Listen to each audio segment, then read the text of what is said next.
Okay, nimejikuta tena hapa na katika video leo tutakwenda kuangazia kuhusiana na Wireshark. Okay, tutakwenda kuangalia kuhusiana na Wireshark. Na katika video leo tutakwenda kukava vitu vitatu. Tutakwenda kuelewa nini maana ya Wireshark, pia namna gani Wireshark inavyofanya kazi, na Wireshark inatumika na watu wa namna gani hasa. So, tukianza na maana ya Wireshark, Wireshark ni tool ya hacking na inapatikana kwenye Linux na yani zile OS zinazotumika katika masuala ya hacking. Yeah. So Wireshark ni tool inayotumika kuchunguza na kuangalia data au packages zinazopita ndani ya internet. Yeah. Kivipi? Ili kuelewa hapo hivi, yani fikiria kwamba internet ni kama barabara, okay?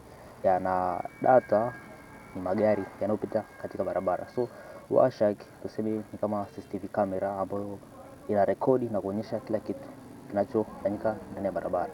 Yeah. So kama Wireshark itakuwa kama CCTV camera, itatuonyesha ni nini, yani tuseme ni nani anatuma data, yani ndo kama hiyo nani. Pia data inapita wapi, data inaenda wapi, vitu kama hivyo. Yeah. So tuangalie Wireshark inafanyaje kazi. Yeah. Wireshark kazi yake kubwa ni kwamba inatumika kuonyesha packets za network. Okay, ya tulionyesha packets zote za network, tuliongelea in depth zaidi. Ya, na pia inatusaidia kutambua matatizo yaliyo kwenye internet. Yeah. Pia Wireshark inatusaidia kuona kama kuna mtu yoyote anafanya attack within the internet.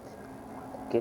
Ya, na pia inatumika kutambua protocol kama HTTP, TCP, DNS and more. Yeah, so Wireshark inatumika na watu wa namna gani hasa? Tunapoongelea sana Wireshark, yeah, actually inatumika na hackers, but tunaweza kusema hackers ni both grey hats, white and all, but actually inatumika na ESCO hackers, network engineer, na pia wale cyber security experts. Okay? Yeah, ila kwenye Wireshark tunataka tuelewe kitu kimoja. Kwanza kabisa, Wireshark haiwezi kufanya attack au kuhack itself. Kwa nini? Yeah, Wireshark yenyewe inachunguza data na packets zinazopita katika internet. So lini itakuonyesha labda itafanya attack?